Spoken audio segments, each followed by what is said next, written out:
take it today, and feel free to enlighten us.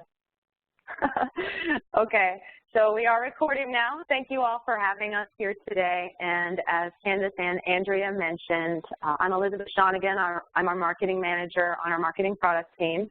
And we just want to spend the next 30, 45 minutes going over not only the content of the new 5th edition of Graywall-Levy's marketing, but also the tools and the way in which it's delivered. So I'm going to spend our first 10 minutes here just kind of giving a broad overview of the things that we've updated in the 5th edition. I know that you all are current users and that you've been into Connect, so you're familiar with it. So really today it's just kind of introducing you to what's new, what's been updated, and things that you might find of interest that maybe you didn't know existed before in Connect. So I will spend the first 5 minutes, 10 minutes going over the content, and then Andrea will touch upon the technology.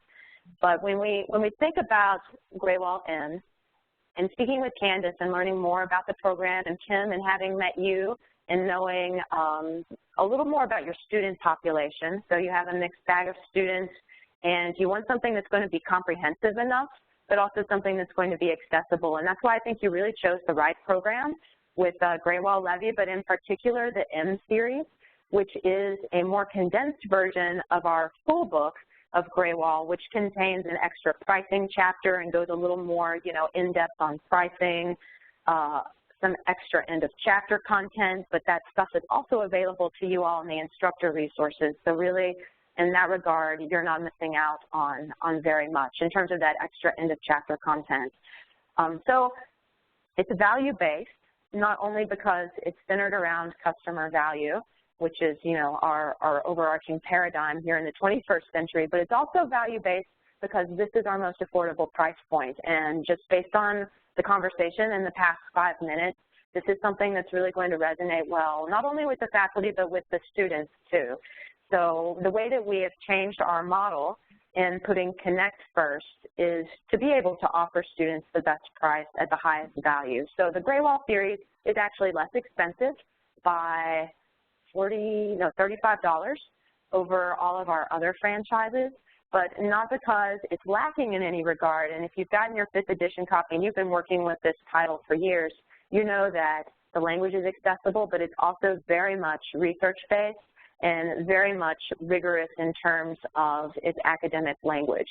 So we think that we've struck a great balance here with Graywall-M, and its visual appearance is very appealing. Did someone have a comment or question? Feel free to interrupt me at any time.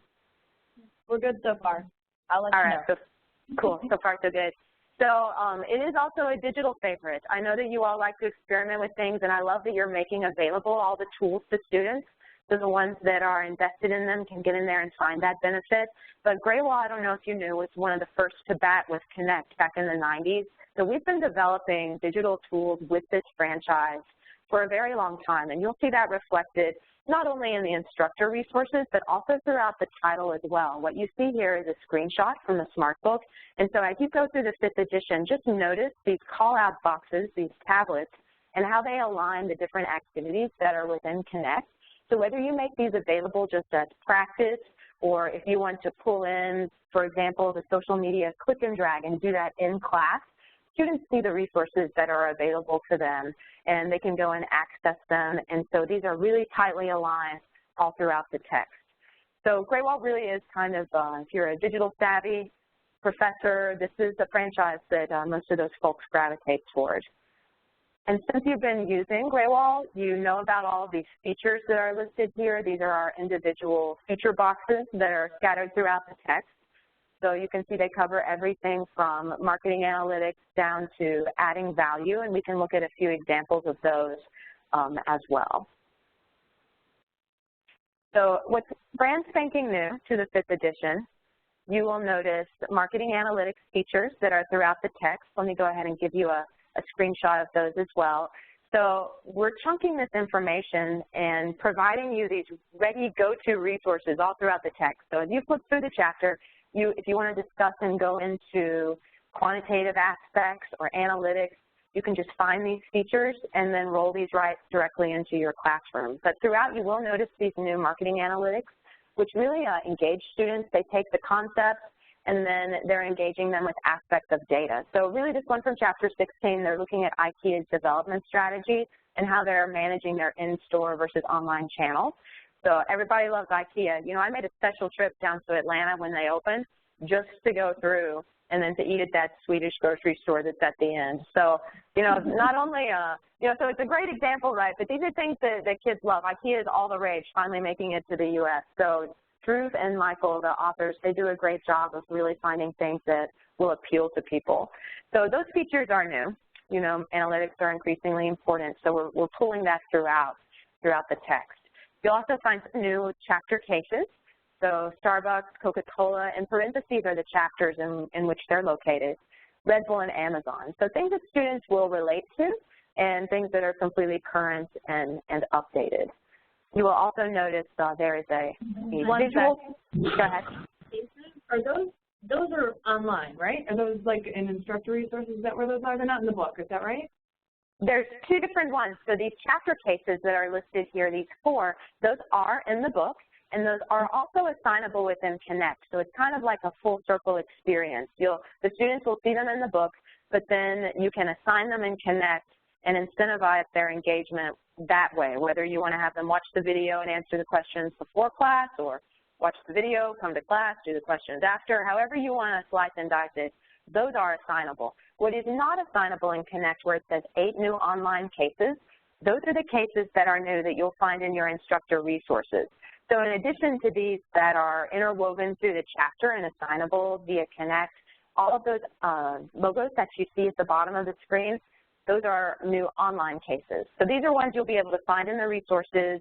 Students don't see them. You can pick and choose which ones you want to make available to them.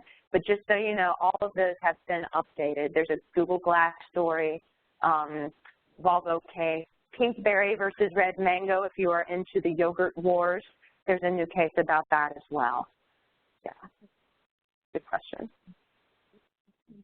So you'll also notice a new visual. This is Exhibit 3 in Chapter 3 for social media, showing how social media interactions lead to customer engagement with the companies or the products. So they developed that visual as well for the 5th edition.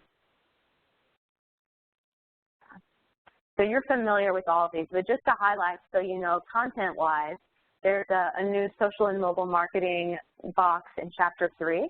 This is talking about the campaign that Lexus and Jimmy Fallon launched to engage viewers in social media. And so you know, this Chapter 3, this was new, I believe, to the 4th edition. Andrea, correct me if I'm wrong. But this chapter gets significant revisions every time because you know this is so quickly changing.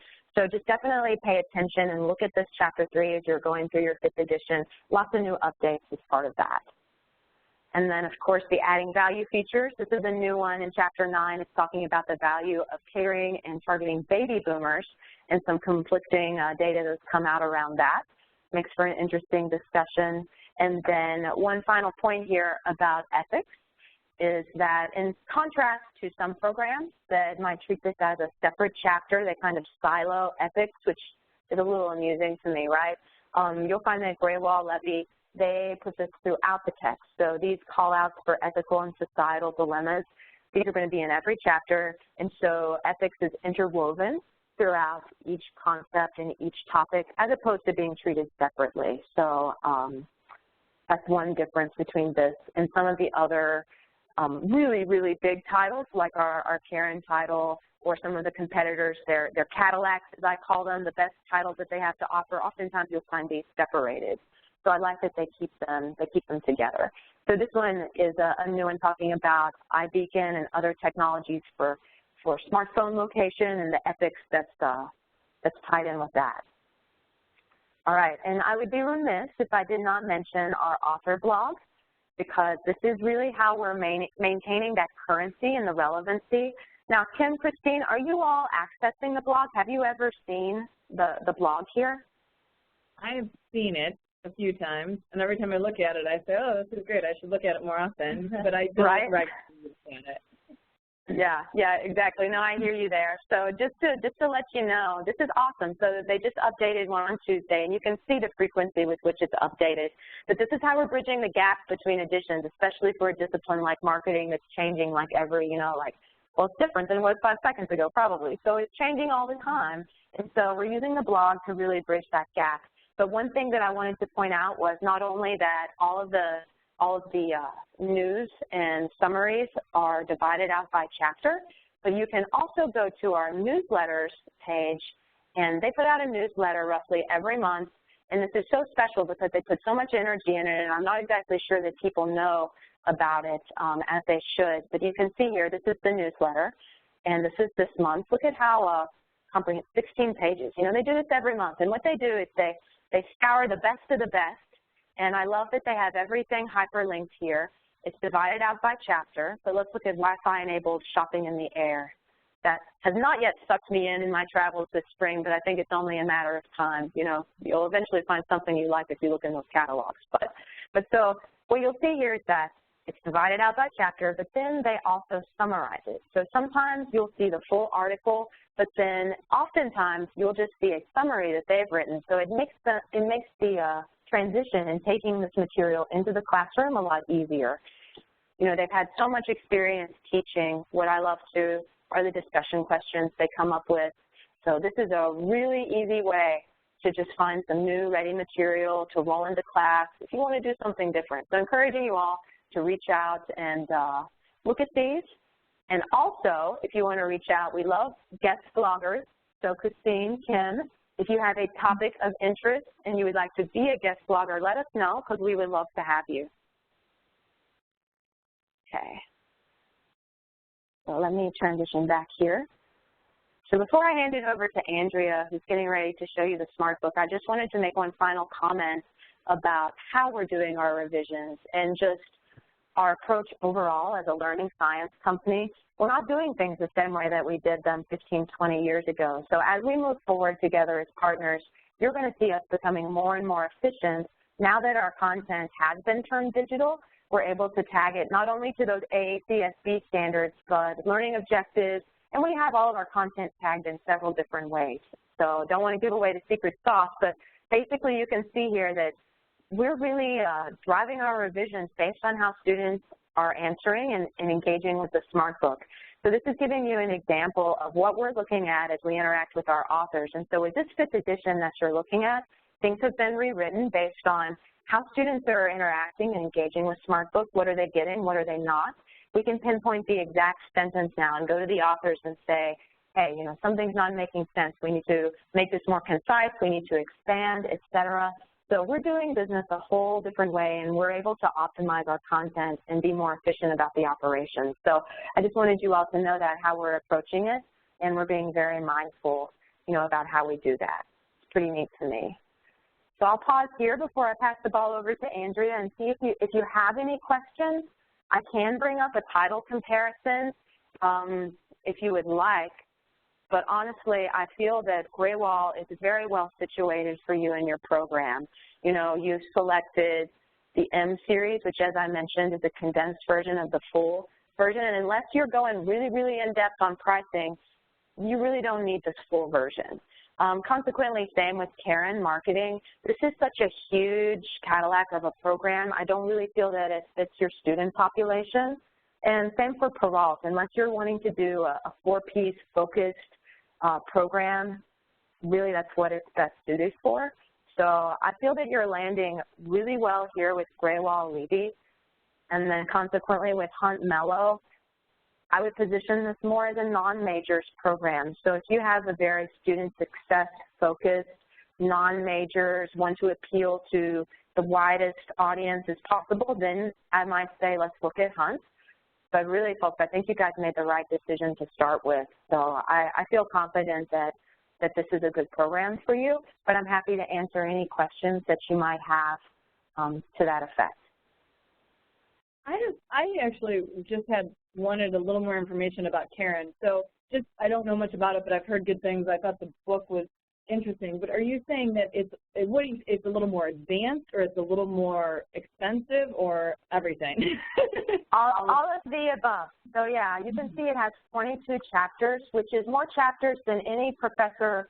That's like twice as much as you really probably teach out of in a semester. So it is comprehensive, I would say, more than comprehensive, but also the language is a little more dense. And, you know, with tools like SmartBook, they make up for that by personalizing and guiding the reading experience. But I would say that Karen is really for those business schools that have the heavy focus on analytics. These guys, they're going to be rolling into Wall Street whenever they graduate. That's really how I envision the Karen program fitting. And Andrea, Candace, do you have anything to add to that? Is it used primarily undergrad or graduate level, or both? Both, actually. So we find, you know, rigorous institutions on the undergrad level are using it, but then also if a grad level course were to select one of these as a principal title, it is probably 99% Karen that is chosen. Okay. Andrea, would you agree? Yes. Yeah. Yeah.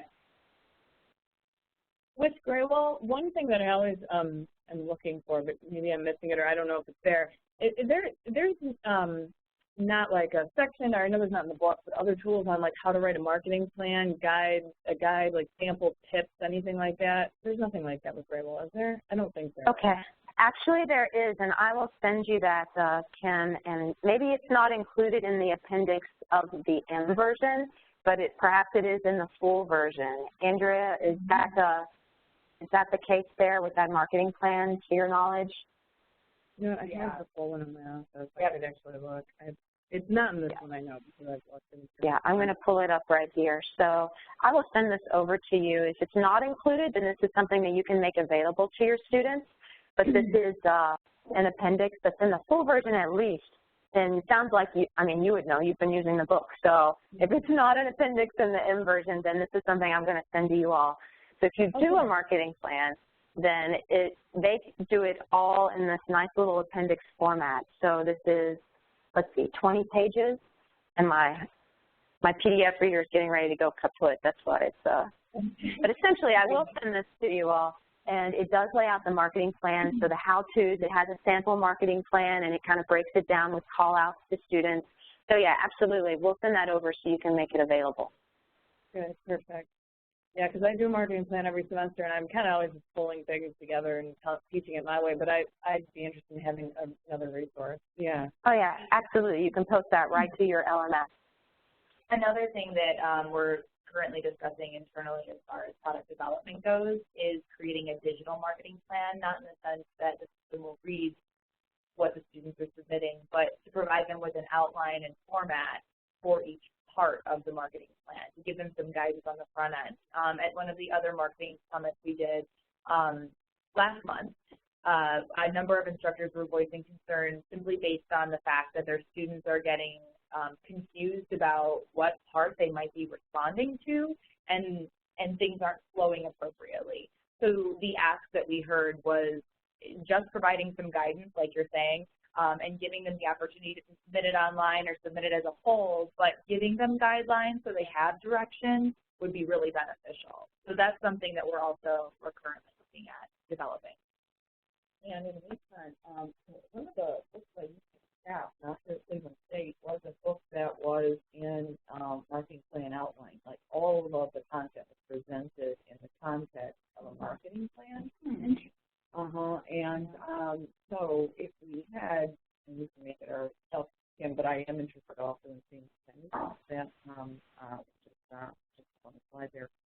But you know, even if we just structured like the way we go through the book and the order of a marketing plan, and they had note-taking sheets. I'm somebody who likes to do those structures and note-taking sheets so that it helps guide them, it helps give them a structure, it reminds them all the time why they're learning this, right? Yeah. And it can be referenced for future classes, like consulting classes, where they're actually required to write one. To be said, you keep this, you understand this, because you're going to need this in your practice course. Right. Okay. Your marketing strategy course or 495 consulting or whatever. Yeah. That book, I loved that book. I used to teach marketing strategy in another university, and unfortunately, probably would happen here too, it was like the first time it seemed like the first time they were looking at a marketing plan. It was their last course for the graduates. Oh, wow. You know what I mean? So I remember thinking, I don't think any other courses there, I only taught the marketing, capstone there, and I just didn't know how much they were getting, but it wasn't enough there. Yeah. So probably not enough here. I don't know. You tell me, but no. Yeah. So I'm in this class, in fundamentals, I have them do marketing plan. They're so basic, and to help them. Maybe we should work together on that a little bit. Just that plus the whole, you know, is Connect for everyone, you know, I don't know, some way to make that feel fair and be right for the issue. And yeah, I will say that that is one place where the Karen franchise does differentiate itself from Graywall. This is a screenshot of the Karen core. And so that building your marketing plan, those activities are built in throughout the chapters. But then Graywall elected not to do that because in their research they showed that not every institution was doing a marketing plan of that size or a project like that. So they decided, let's put it in the appendix. So I think when you all have this appendix, this will be able to help you structure the marketing plan if you want to integrate it more tightly throughout the semester. Good point. Okay, Andrea, should I pass the ball over to you? Is that how we want to work this? Sure. Yeah, any other questions for Elizabeth? All right. Coming your way. Can you see my screen? Oh, I didn't share my screen. Never mind. Can't see it yet. Always trying to trick me like that. Something's not working on your end. Yeah, there we go. I see you now. Okay, perfect. So, yep. Give me 1 second.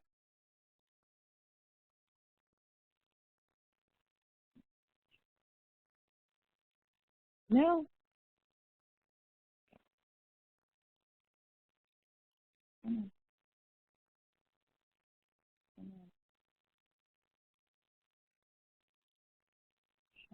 Forward. There we go. Up to where we were. Here we go. Okay. You guys are generally familiar with Connect, so I don't want to duplicate things that are very clear to you, but I did want to touch really quickly before we dive into SmartBook that Connect is really broken down into 3 different tools. We have the conceptual activities that we offer to our students, the applied, and then the assessment. And the assessment, the conceptual and applied really hone in on students' needs and understanding in the course, and the assessment, though it is primarily for instructors, there are also assessment opportunity or visuals for students to really see their progress and where they are in the course as well. So generally speaking, we're only going to touch on a couple activities here, but what assets are you guys familiar with? Looking at the screen, we've got SmartBook, I see it course concept videos, video cases, case analyses.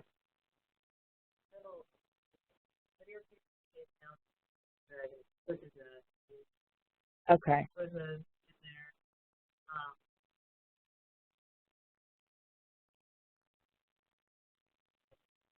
Oh, those are like they're narrated. They're more like narrated PowerPoints where they really walk through the learning objectives one by one. Okay, those can be helpful for visual learners if that's an obstacle for them with lecture. It's a nice reinforcement tool.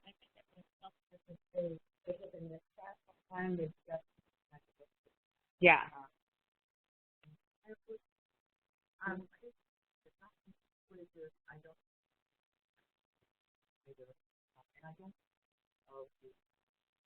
Okay. Okay. So it sounds like primarily you guys focus in or utilize the applied activities. And you're familiar with SmartBook, yeah. Okay. So was that the first time that you had seen those? Okay. Okay. So I'll touch on those briefly too. What I'm really going to focus on is the conceptual then, because I don't want to rerun anything that you're already familiar with. Let's jump in here.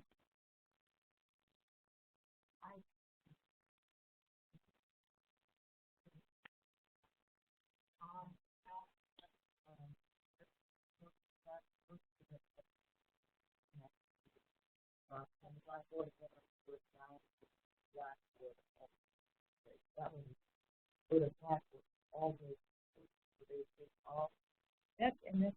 Okay. And yeah, it is. Yeah.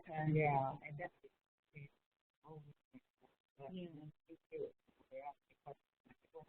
Yeah. One source, everything in one. Yeah, and then I download separately. Down right. So I downloaded.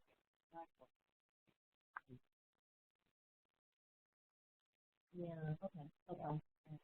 The only thing is set up, you know, it's not all stuff. Some blank words independent. Yeah. Some blank. Okay. It also goes straight to .com. Okay. Yeah. So this. Elizabeth, I'm going to try and share my screen again.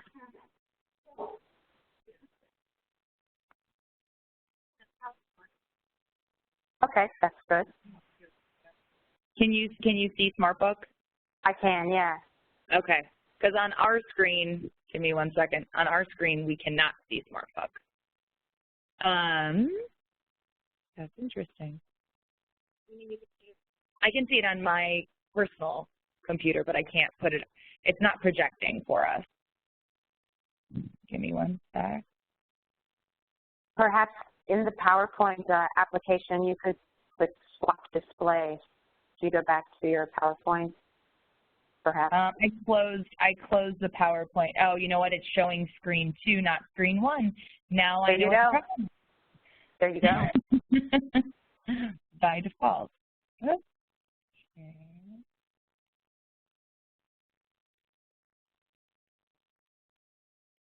Okay, so let me close that. No. Sorry about this, guys. Or if you like, you could drag from whichever screen to the screen that you wanted to show on. Just drag that thing over. It should show different. Okay. There we go. Well, I use 2 computers when I work, and so I think it automatically assumed the projector was another screen for me. Okay, now let's find. However, I will say that now that you guys are happy, I can't see your screen. Oh, But, hold on. But it's more for the sake of our friends who can't make it today than it is for myself. I think I have a good idea of what you're getting ready to show. But there, now I can see it. Woo! So there we go. We're good. All right, it's a party.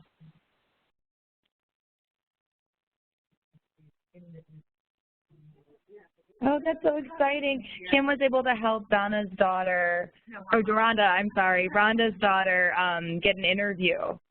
Awesome. Thank you, Ken. Wasn't she such a articulate young woman? So thank you for that. But she's so aggressive, right? Yes. Yes. Okay, so just to jump into SmartBook. So here I'm just showing a different view. SmartBook really is also an ebook. So we do offer options of an all-digital package, which is the most affordable for the student, and that includes a SmartBook. There's no physical copy, and that also is bundled then with Connect. Okay, perfect. So you can.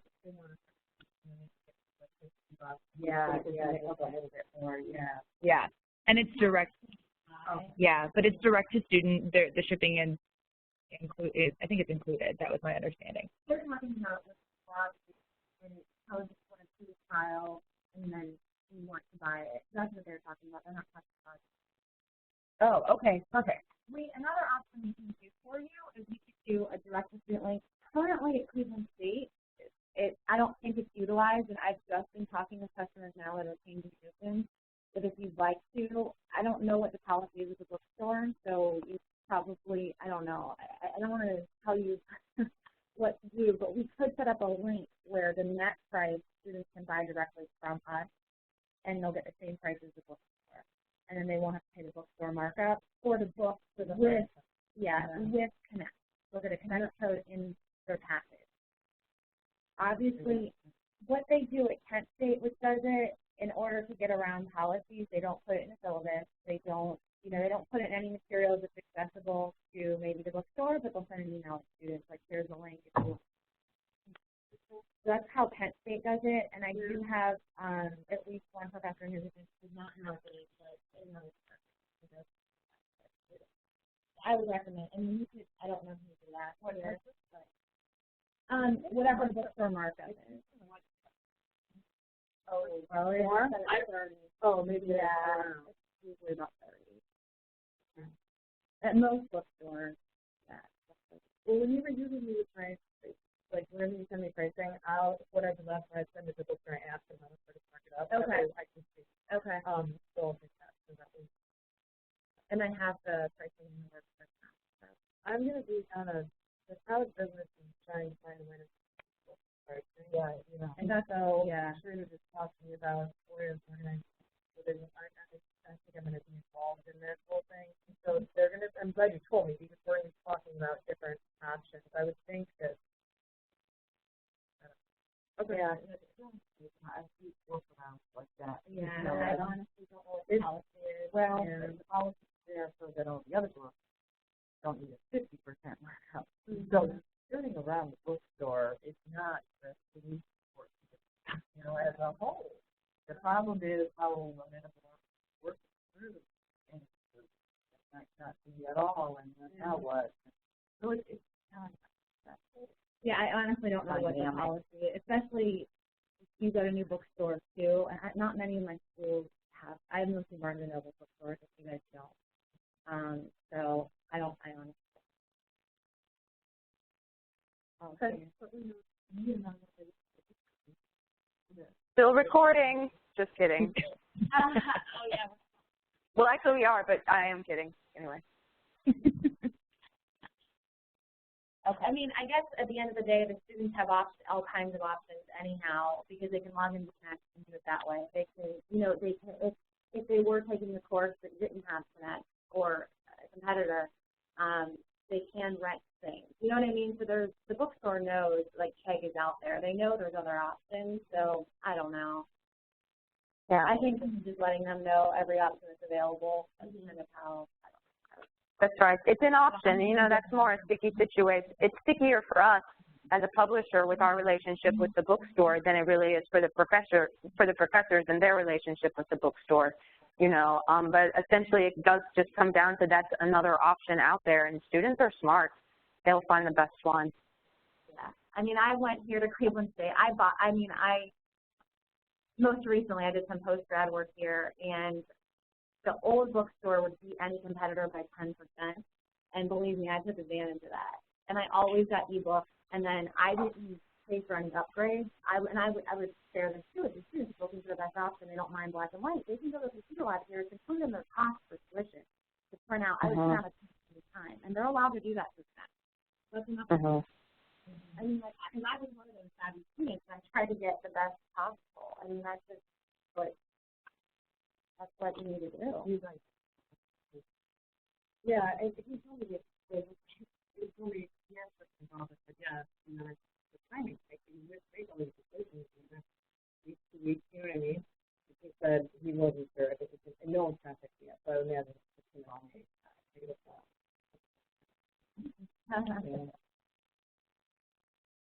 So with SmartBook, like you said, you're aware of the packaging that's available, the all-digital option. Really quick, you mentioned the highlighting before and having assigned I'm sure you understand. Just core concepts are highlighted here. And then students, after a certain amount of time, will get this practice prompt down here, which will start incorporating the Learn Smart component with a question prompt. And with that, of course, there's the 2 series of questions. One rates your confidence, and the second one is a question related to the content that they're reading about. And as students are responding to these questions, the question types and the content coverage that they're getting related to the questions are going to continue to change as a result of their success and response.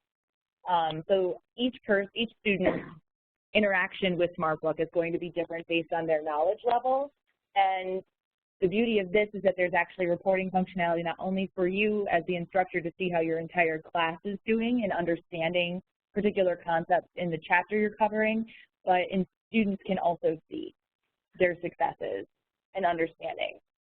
So it really touches on that cognitive understanding of whether or not they're accurately, like me, not,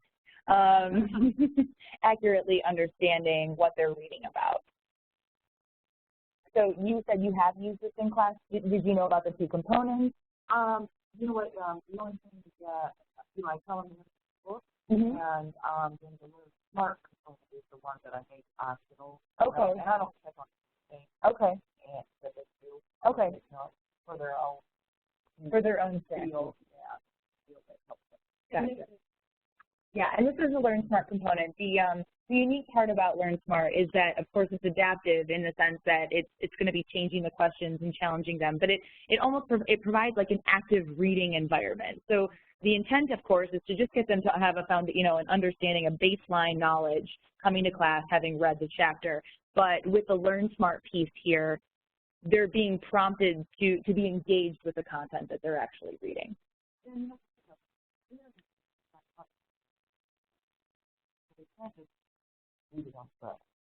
don't have do we have mobile? Yes. Yes. Elizabeth, do you want to speak briefly to the mobile? You were just talking about that with us? Yeah, so the interface that you're seeing here is exactly the same interface as what is on the mobile app, which is, of course, free to students. It's iOS, it's Android, but they will complete their assignments directly from the mobile app. So they can read the smart book, they can do their assignments offline. When they get back into the Wi-Fi zone, it resyncs. And so the mobile experience, I was telling Andrea earlier that I'm doing all of my screenshots, all of the screenshots that you saw today, I did from my iPad because it was so much more smooth and easy to navigate. So as you're looking at this, just imagine it on a mobile, you know, that's the direction that we're headed. Like go ahead and Andrea and open up that side tab over on the left. You know, sure. It's all thumb navigable, just in and out. And go back to the read phase there. Yeah, go back to the read phase as well, just if you don't mind for a second, just to show them. Maybe I have a lag, but if you're in the read phase, I was going to show that preview tab that's over next to the title up at the top, how you can pop in and pop out. So it's like a whole new way to navigate, and you can go to the read phase. Just one sec. Yeah. I'm sorry.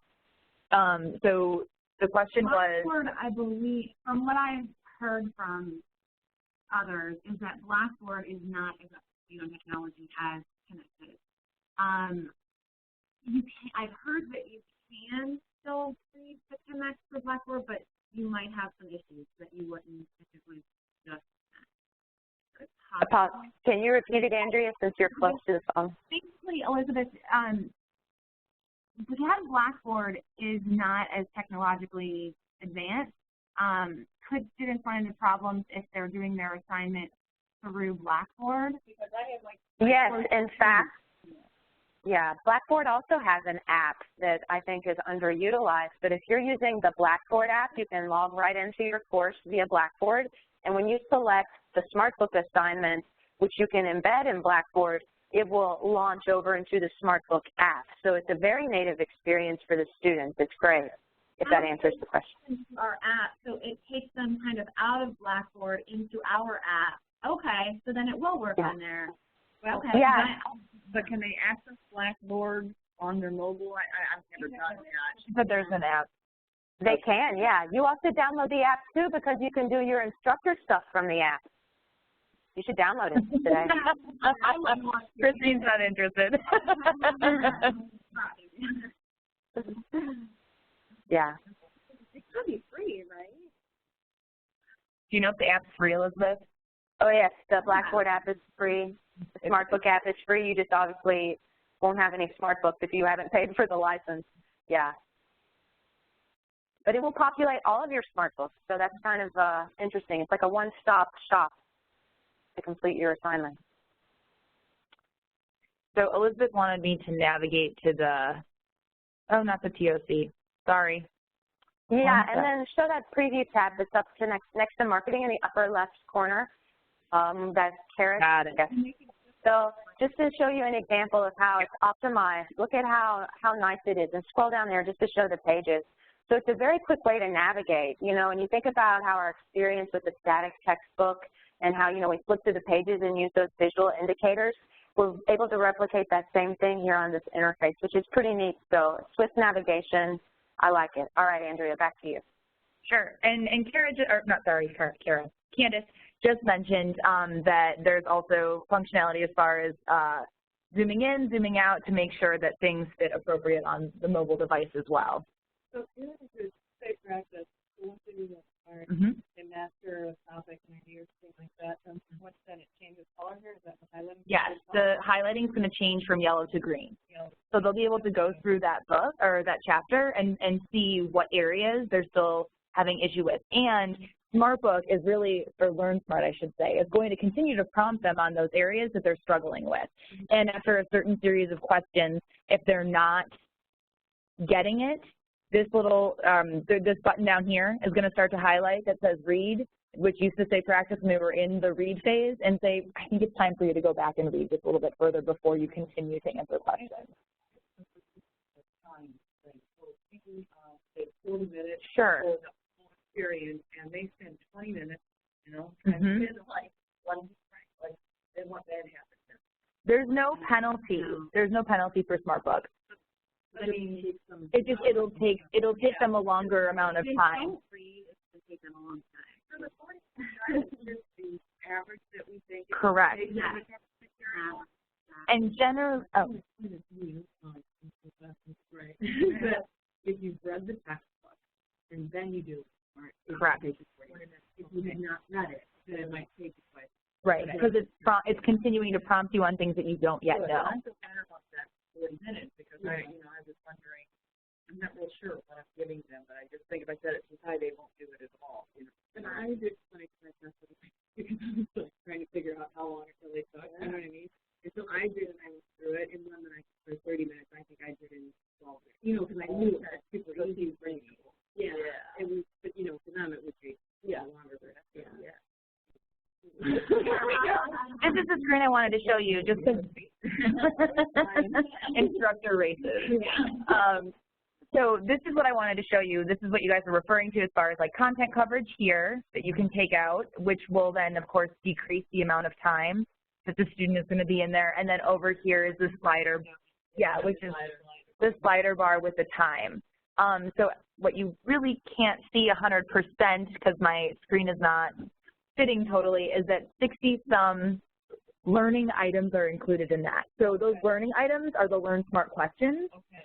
So if you don't, we always recommend, Elizabeth, correct me if I'm wrong, about 30 minutes of time in SmartBook.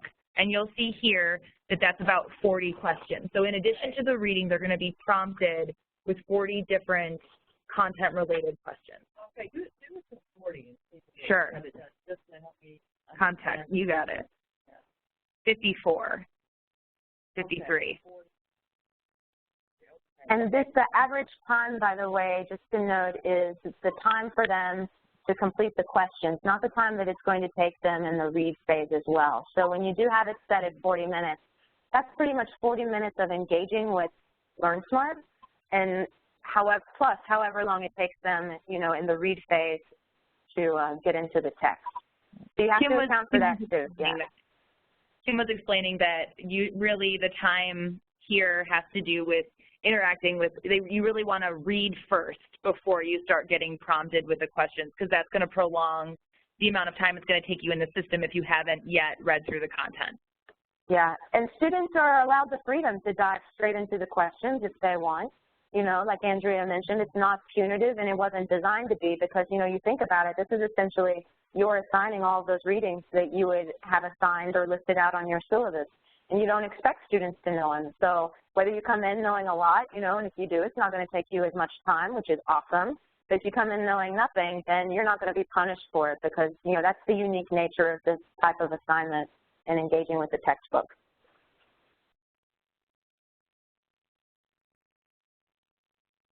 Let's see.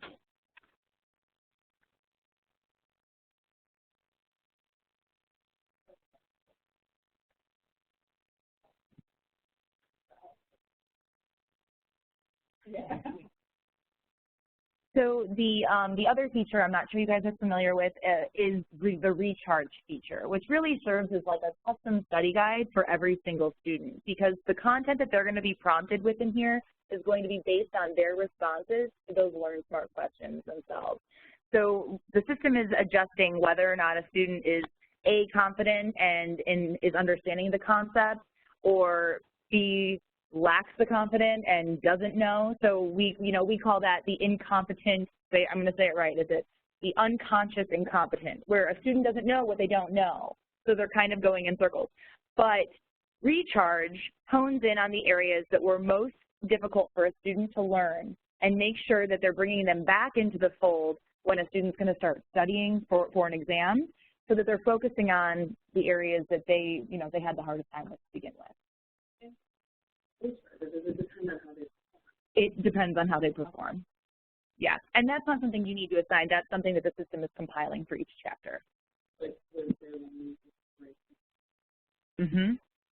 So the other piece here I wanted to touch on is the assessment. So the reporting functionality in Learn Smart or SmartBook is really unique in the sense that here you're seeing, I think there's 6 different reporting options for you, and the student sees this as well, but only for themselves. And this is, I just want to go into, I don't have any data in here, but frequently missed questions. You're going to see the questions across the board that all of your students in a core or section have not been getting. What's been most missed? And the unique thing about this is that you can actually utilize this report and tailor a lecture and focus in on only the pieces that students are struggling with. Maybe you'd be really surprised. Maybe one of your courses really understood a concept that you thought you were going to have to spend some time on in class. And rather than that, you'll see that maybe there are only 3 or 4 questions there that will only take about 10 or 15 minutes to cover. And that way you can utilize that class time in the way that you want to with discussion and more application-based activities. Other here, most challenging learning objectives. Let's see, topic scores. Elizabeth, because I'm in the student view, am I missing the report that allows an instructor to see every single student's success within SmartBook? Right, that would be the progress overview report, and so you are missing that one. It's basically a color-coded view, but then also one that you do see, the most challenging learning objectives is super important for instructors, because that's essentially what's allowing a lot of people to flip the classroom, is that they're going in and seeing this. You would see it for the course level, so you would see the top 5 objectives for any given module. And so you could take that information, as Andrea mentioned, and tailor the lecture toward it. So that's a really powerful tool. And I just wanted to quickly note that all of those things that Andrea is showing you right now, this is what we were referring to in the beginning when we were talking about the go-to study resources. You know, when a student has the SmartBook, they have all of these. And the practice quiz, Andrea will show you in a second, I'm sure. But this is one thing that's going to help them prepare for their exams. And not only are the tools there, but they're adaptive, they're personalized. So every student is getting, a more efficient experience. And this is the piece that most students don't know about, and I think a lot of instructors don't know that it's there too. But it's kind of like the other side of the coin, and you get to see when they're interacting with it. All right, Andrea. Well, and the reporting function that is missing from this really gives you a quick snapshot of your entire course in red, yellow, and green to see where which students are understanding the concept most. So you can see very quickly, do you have mostly green, do you have mostly red, are they somewhere in between, et cetera. So it's a nice way to continuously check on that section without waiting till an exam to see what their performance is like then. So the practice quiz. No, is this sure. Just do a little practice check here. Yeah, I have to look at my other one. Sure. Got it. And the practice quiz is open and care and whatnot. Correct. So unless it's really twist to it, it's probably like what is it? Yeah. No. That's so, but let's take that over there about the online testing. And then I've got a little bit more time than you. I'm thinking 11:30 at least for myself. So I don't know if you have to practice this or if the whole online testing option school. Do you use that? No. Yeah. The testing? Yeah. Oh,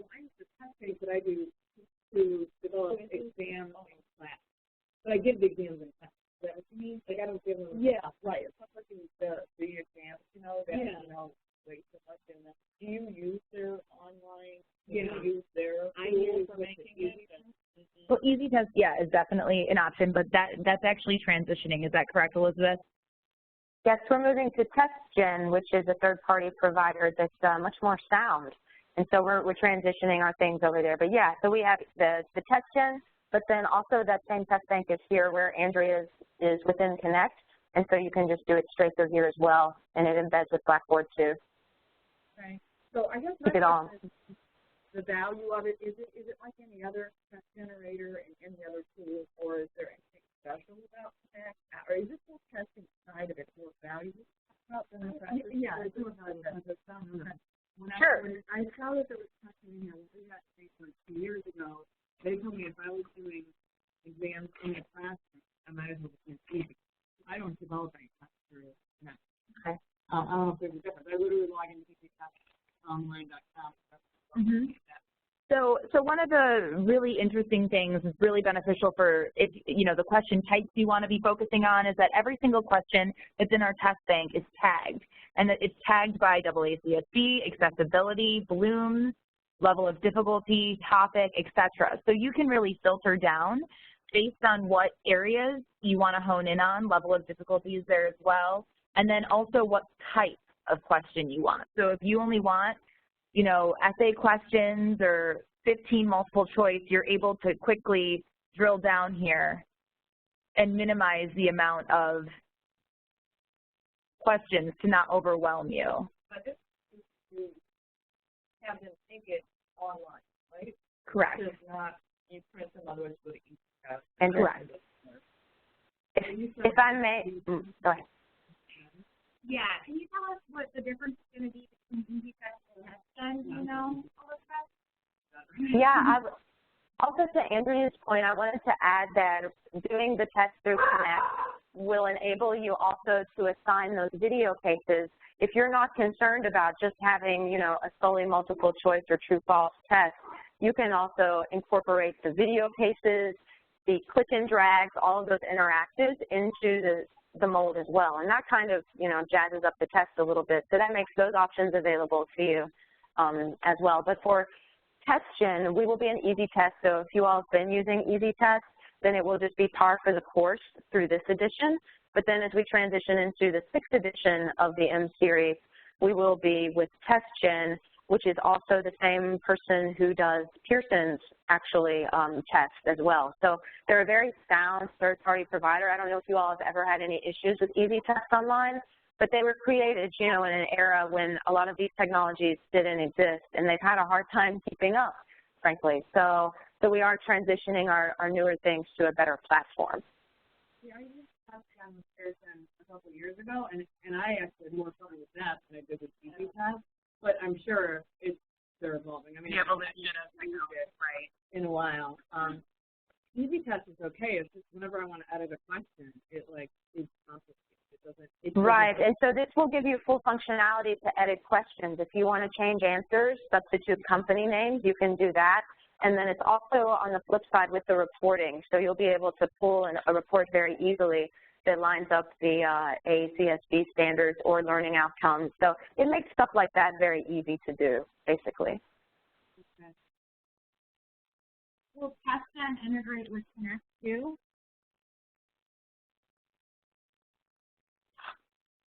Elizabeth, did you hear that? I did hear that, and I'm trying to think of that answer. I'm not exactly sure, but I do know because the Easy Test that's going through Connect is a different Easy Test than what we're just talking about, the system that we're transitioning from, strangely enough. Even though they have the same name, we're talking about two different things. So I'm not sure if the Connect piece will change, but I do know that TestGen will become our provider for those printout, you know, exams. If you want to line up your questions and print them out, that's so what like TestGen will do. Help side. Got it. Yeah. Did you have any other questions about the testing? No? Okay. And what about SmartBook? Is there anything else in SmartBook that you'd like to see, that you have any questions about?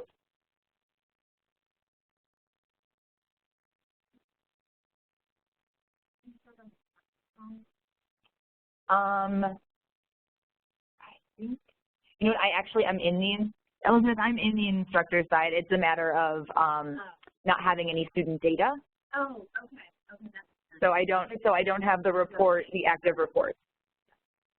Any other questions in SmartBook? Okay. Okay. Well then, really quick. Go ahead. I'm sorry, Andrea, but I will send a link out that has some screenshots of the populated reports and brief descriptions, just so you can get an idea of everything that's in there. Thank you, Elizabeth. So one of the other new features, just to make sure that we have a little bit of time to briefly go over the other conceptual asset available to students, is the I See It videos. And these are new videos. They have the same format as our other general video cases, where the video previews here, and then following it are a series of questions relative to the content or the topic. The unique thing about the I See It videos, though, is that they were based on SmartBook student data, and we found that there were 17 topic areas within marketing that students struggled with most. So the video concepts that we built these around is based on feedback we received from the system and having students interact with LearnSmart. We have a list of the 17 if you're interested in seeing them. Okay. This is through Connect. These are on the website. Yeah, it's an assignment type that you can. Okay.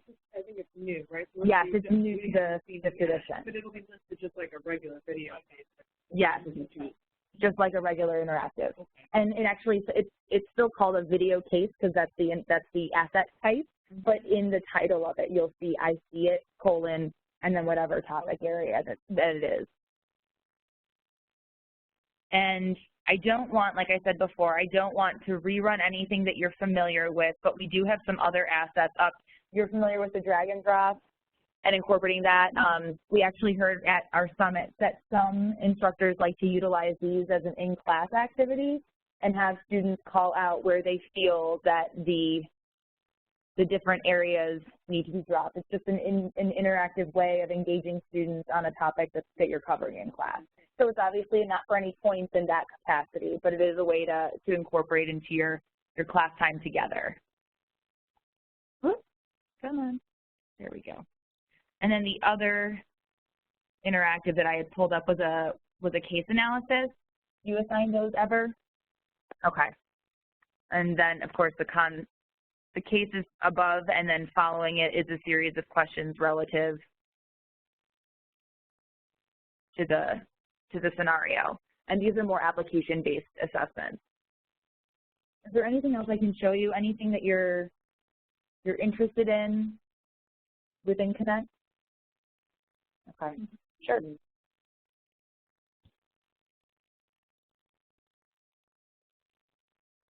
A lot of different things, right? You know, and a lot of different things you can do with them. So it's just a matter of sitting down and being like, do I just want to make a SmartBook available, assignment available for students that follows my syllabus, or do I want to go all out, and incorporate the case analysis as a critical thinking component of my exam, et cetera? There's a lot of things that you can do.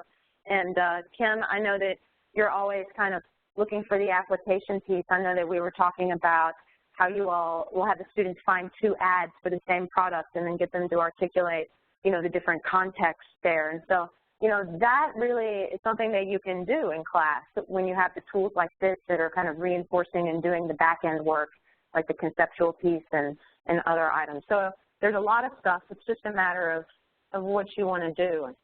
Yeah. Yeah, and I think, having looked at the for a while, you're pretty familiar with. Okay. Sure.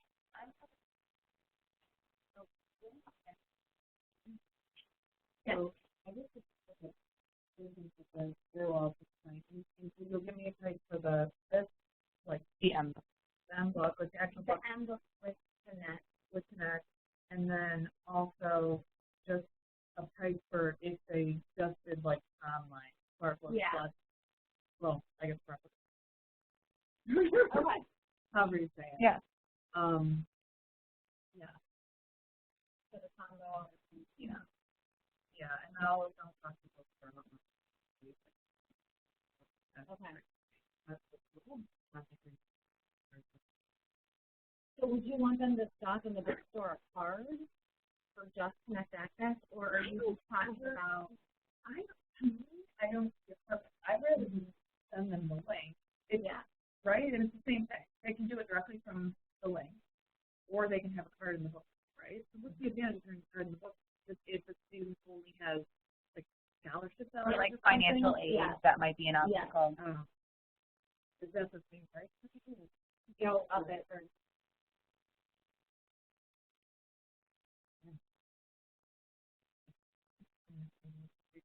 somebody, I guess. I don't think in the past you ever had that option, but I was asking for you mentioned. So Yeah, let's just have the option. I want to just give them up. Okay. All right.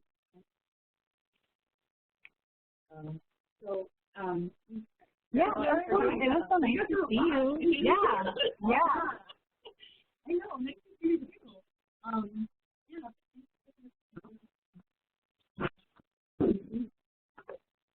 right.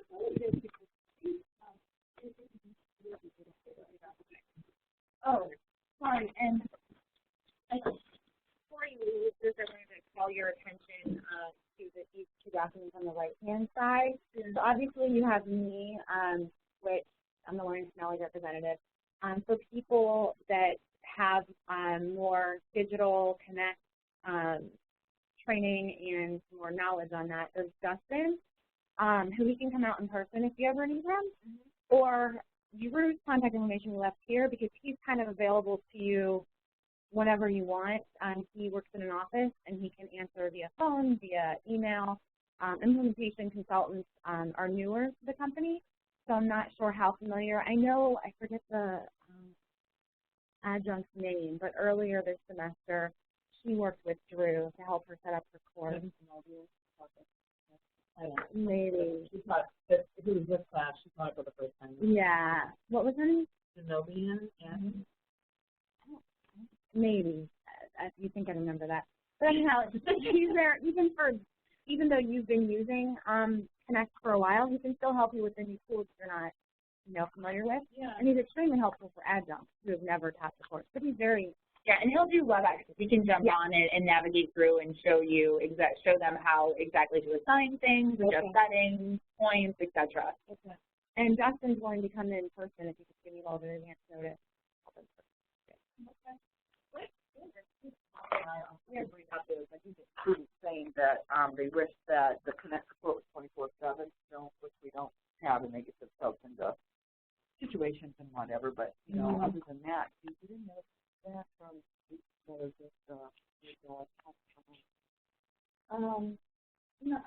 because like the customer service stuff, like I said, all this whole thing. I never really had anything like that with anything with versions. I did one time a while ago. Some content that I thought was inaccurate. It took a long time to get a response on it, but I had moved on and forgot about it. I mean, so that's the thing. Otherwise, the service is going to say, if I ever have complaints, it's about the video cases. And I don't know, it's like the functionality of it or something. Sometimes that's the only thing they won't load. Or like when I go back and I'm trying to answer a question, or when I take it the second time around, there's issues or something like that. But I have to find out. But I don't. That was like one semester I had a bunch of people complaining about it, and then the next semester I didn't. And I can't. Okay.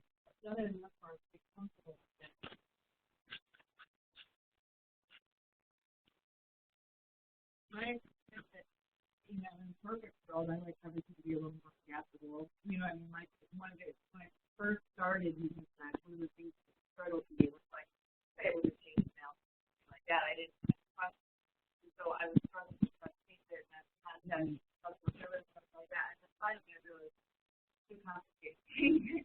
So now I just go through and I only pick the activities where I like all 5 questions too. Well, the other thing you can do when you're creating the actual assignment is you can deselect questions. Like you can't necessarily rewrite them in the system, but you can certainly not include them. So maybe from 5 it goes to 3 if there were 2 that you were not happy with or you didn't think were relevant. but you can certainly do that. By default, when you click on like the video case line in the assignment picker, you're going to get all of them, but you can just simply uncheck. Yeah. Should I leave for Donna with in this folder? Yeah, that's okay. Okay. You still put them in there. Yeah. Okay. Thank you so much. I was going to Thanks. Have a good day. Bye. Now, what is the last time I was going to talk about? Year before you did that.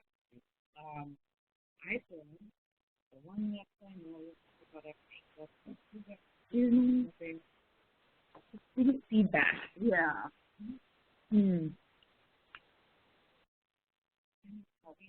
Pricing, packaging. Yeah.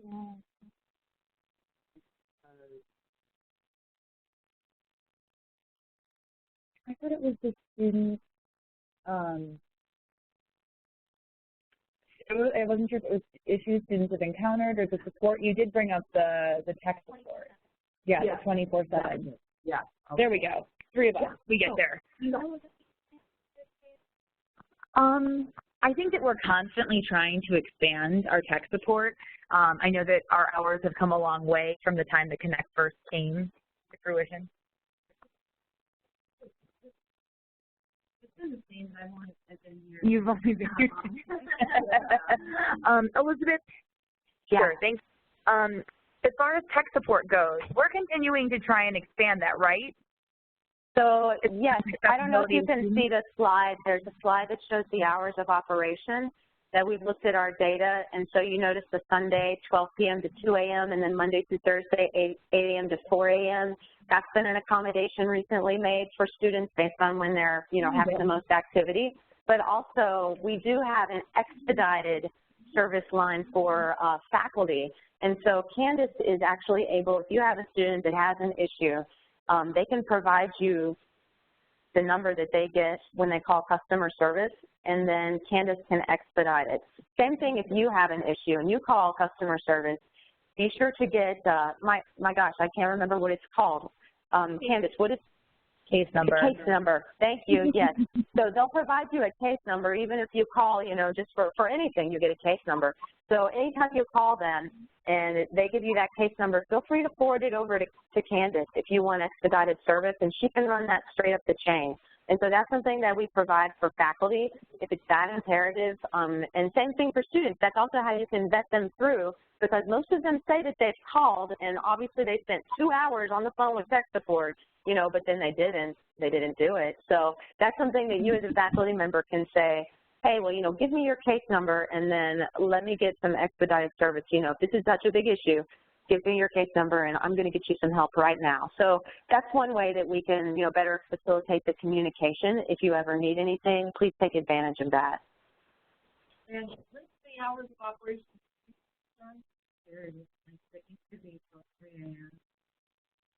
Do you know when they updated the hours? In fact, my last presentation class. They did that this past January, I believe. It was this fall, I think, when they expanded the hours. Now, how was that communicated? Poorly. The problem might be that syllabus isn't up to date. And no, point well taken. We get things like, tech support, hours of operation change. It'd be nice to somehow work out that that's kind of a high priority. I think. Absolutely, yeah. We're communicating it in slides of our first day of class presentations, which of course students have to see, or they have to be delivered by representatives or student ambassadors. So the information is there. I agree though, wouldn't you like to receive an email like that that said, hey, we have expanded our customer service hours. That's something that I like to hear. So point well taken. And really, if we're at least letting instructors know, that can be scaled across the board, and they can share that with students. I was starting to think,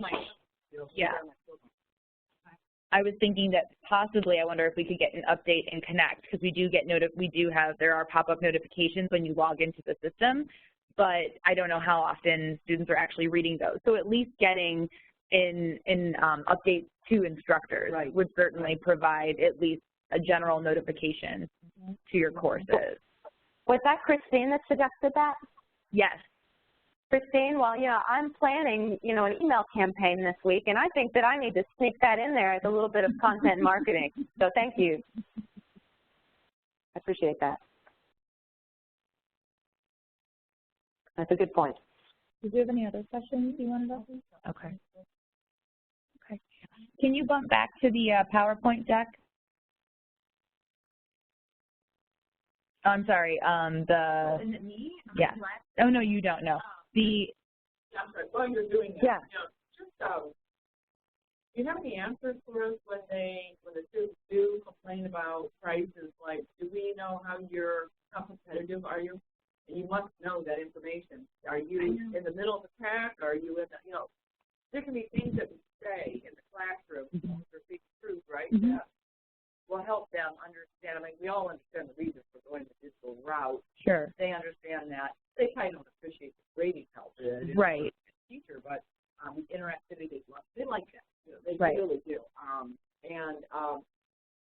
I just think sometimes they underestimate how much things cost. Right. But I mean, if we could be saying something like, you have doubled the hours of operation and you're in the middle pack, or you're, 20%, less expensive, or you're less expensive than 40% of other providers, or I don't know, just somehow. Right. Having some language to sell your students and help them understand why they're using the product they are. It affects me as a teacher, Mm-hmm. okay? It affects obviously your organization. Right. So having your faculty informed about, I guess, the little marketing skill we can helps everybody. So that's some thought. Before we met, we were down getting the startup, and there's really not competition, especially since we have a reduced price for each side. There's really not. I mean, we would definitely be top of the pack as far as affordability for this particular product. Am I right? Yeah, with the amount of resources that, I mean, that the quality is something that is not seen across the board. And in competing products specifically with Graywell M, there is not going to be a product that offers any sort of semblance of the same type of resources available. Sure. If you would give, kind of like the quantitative, nobody can argue with this. Your price is price, and competitors are this. You can give us like 4 points, 3, 4 points that we can make, the quantitative and then the qualitative. We think this quality, whatever it is that you think you can say about your product, and then definitely the quantitative, so that they are, because what we don't do, even when we have somebody come into the classroom, nobody treats the students like they're a customer. There's no value statement there. There's, in terms of, you're telling us all the good things it does, but you're not saying, how you stack up value-wise when it comes to the price. So we're thinking about the price, really. Yeah, and if I can make a few, right. Yeah, if I can make a few comments to that, I think these are all valid points, and that's really why that first day of class interaction that we do is so vital. And as much as we try to regulate, the content of that and how those interactions go with students, as well as I do, some folks are better at communicating value than others. But when it's communicated up front via the sales representative, like Candace being able to come in and show Smart Books, students just need to understand what it is, and then the value to them as a parent in terms of the more efficient learning experience, the less than half the cost of Sprint. But then also we do have case studies, and that's why we were encouraging, that's why I encourage so many faculty to look at their scores. How are the students doing that are using these tools versus the ones that are not? Because that proof, that's the pudding right there, So to be able to have a statement like that for yourself as a faculty member and say, listen, guys, I've seen this. And, research says that, yes, students, that 20% of students or whatever, that item is, and I'm happy to bullet point that in a follow-up for you as well. But, that these students earn better grades, 20% as a general rule. And last fall, just to let you know, the students that engaged with it, their average was X versus those that didn't, and it was Y. So I'm going to let that speak for itself. So, it really is about that communication of value, which I think, you know, marketing professors, obviously they do a little bit better job of it than some other disciplines, but that's got to be done up front, right? And the tone is set up front, and that's why the first day of class, Candace, if you want to speak more to that about what you would be able to do to help communicate that value, we do provide a service for that. Yeah, the only marketing class that I went into here at Cleveland State was for actually a couple of Donnas. And I think that's just because I was newer and I had requests at a lot of other schools and my schedule was pretty full. But if any of the professors here want me to come in, and if I can't come, if I'm given enough notice, I can have someone else come in. And I think the way that I was helpful for Donna actually were for students who, I can't remember exactly what it was, but I got money back from some of the students because I think what it was, and it was a different book, it wasn't this class, it was international. I want to say they bought our online service but found out it was cheaper to buy through the bookstore the way it's packaged. So I got them refunds. So I definitely was a proponent for students. I emailed the students directly as well. So I'm more than willing to come in first day of class and or first day class. And it's not that. So feel free to I've had people come in on the first day of class, but what I've never had happen, and more than once, so probably 3 times maybe something like that, they tell them how to use the tool, but nobody, and I'm not going to go do that analysis, I'm going to tell you right now. I'm too busy to tell this tool to students. Yeah. But you guys should have those answers that you just give faculty, because you have a wider sampling, you know, sample, you've got, you know, the law of large numbers working for you. I don't really have that. You know, so what if I look at 52? Big deal, right? If you look at 5,000, that's a lot more helpful. But, you know, if you had, you know, those quantitative numbers that you give the faculty, maybe it should even be in the syllabus so they read it every time they're in there trying to log in and say, why am I doing this? Right. Why am I paying this? And it's so complicated. And, you know, yeah, you have it in there and just have it in front of their face all the time.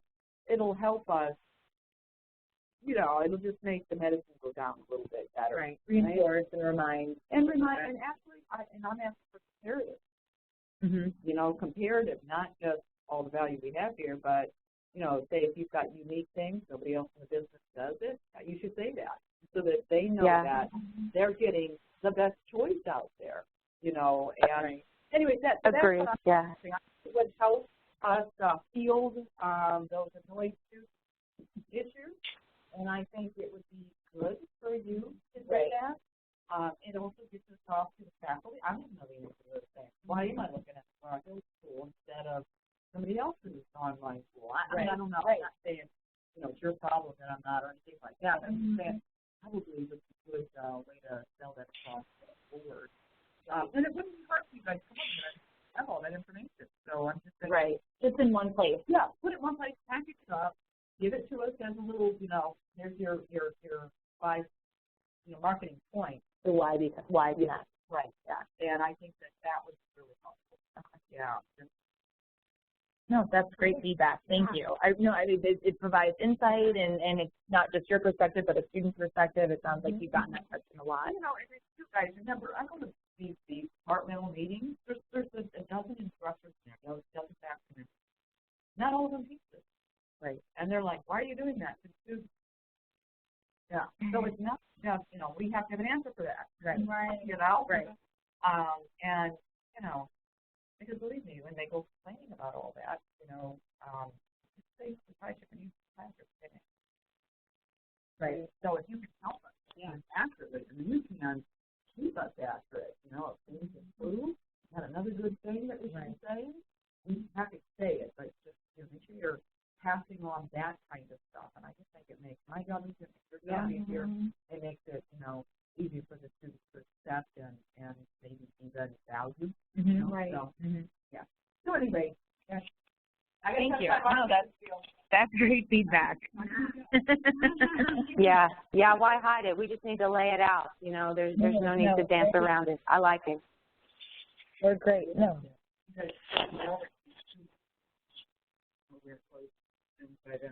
Right.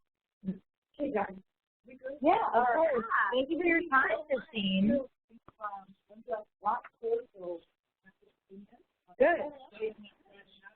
Thank you. Yeah, that is awesome. Yeah, thank you all. Thanks. Yeah.